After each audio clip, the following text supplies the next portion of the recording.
Assalamualaikum warahmatullahi wabarakatuh. Jadi dalam kesempatan kali ini di materi mata kuliah pendidikan kewirausahaan dengan dosen pengampu Bu Hartin, saya membawakan materi menyusun rencana bisnis yang efektif.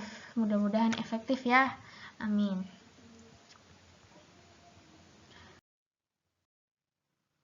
Nah, kita review sedikit ya teman-teman bahwa bisnis itu adalah suatu kegiatan yang direncanakan, dijalankan oleh kita. Bisa juga perseorangan, bisa juga kelompok. Dan di situ kita memproduksi, kita memasarkan, dan apa yang kita produksi bisa juga barang dan bisa juga jasa.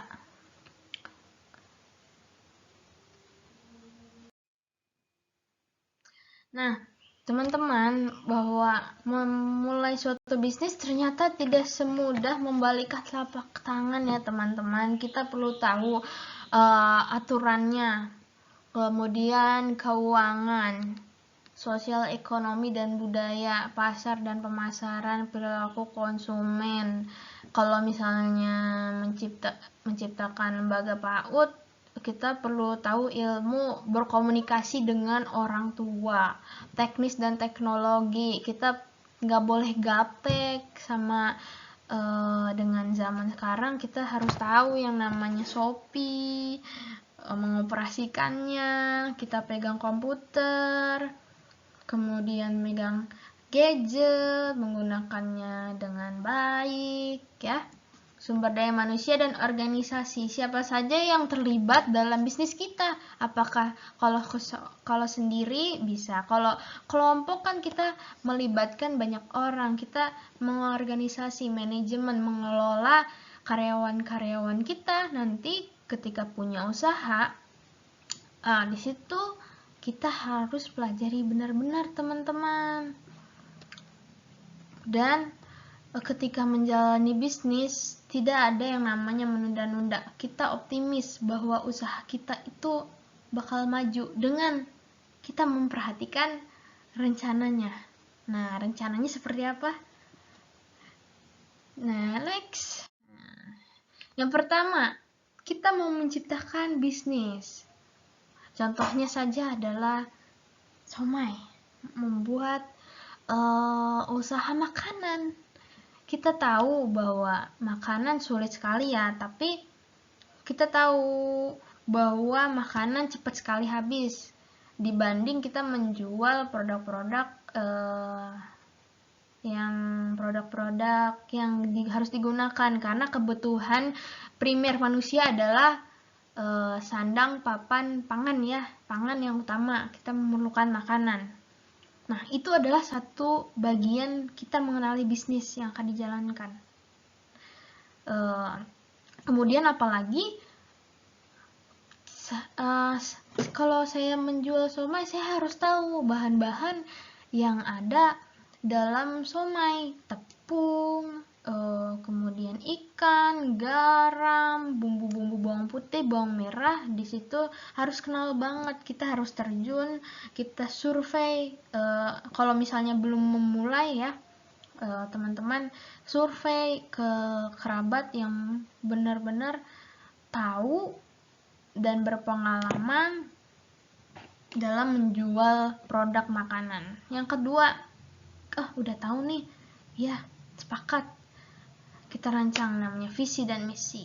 Kedepannya mau menjadi seperti apa usaha yang akan kita jalankan? Apa hanya menjual di satu lingkup, di satu perumahan aja, apa mau menjual di satu RW, kemudian sekota? Teman-teman di situ rancang. Kalau misalnya saya pengennya usaha yang saya kembangkan ini meluas, tidak hanya di satu kota saja di Depok, tapi di seluruh Indonesia. Itu bagian dari misi ya. Kemudian yang ketiga, marketing analysis. Nah, kalau kita sudah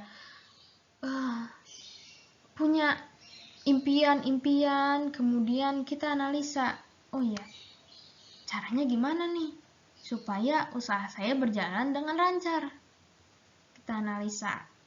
Somai itu kan makanan, berarti dia ada kadaluarsanya. Kita harus tahu kalau hari Senin adalah hari bekerja para pekerja. Nah, kita banyakkan bahwa seperti itu, yang seperti itu. Nah, kita analisis produk, analisis manajemen, analisis keuangan ya. Teman-teman pasti udah tahu. Yang ketujuh, proyeksikan rencana bisnis secara profesional. Kita udah pelajari semuanya, ada aturannya. Kemudian udah punya impian. Nah, kita praktekkan ya.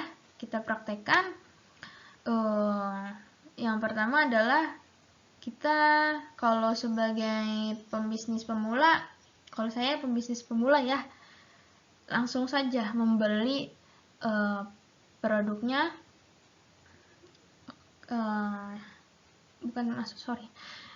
membuat produknya ya, membuat produk selama itu, kemudian konsisten dalam menjual. Nggak bisa kita jual cuman hari Senin, Rabu, Jumat. Itu harus benar-benar kita setiap hari. Nah, panduan menyusun kerangka bisnis untuk pemula. Di sini ya, ada deskripsi bisnis, SOP, kelebihan dan kemampuan yang kita punya dalam membuat rangkaian bisnis. Ini adalah salah satu kerangka untuk menyusun proposal ya, proposal usaha kita. Nanti insya Allah akan saya udah ada di dalam makalah ya teman-teman ya.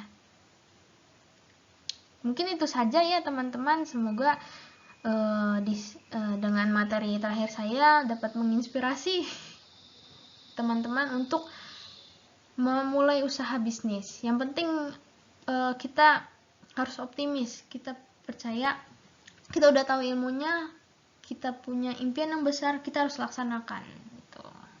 Dan jangan lupa ikhtiar, tawakal, dan selalu ingat kepada Allah bahwa yang memberikan rezeki adalah Allah Subhanahu wa Ta'ala. Kita yang tinggal menjalankannya. Terima kasih. Kurang lebihnya mohon maaf. Wassalamualaikum warahmatullahi wabarakatuh.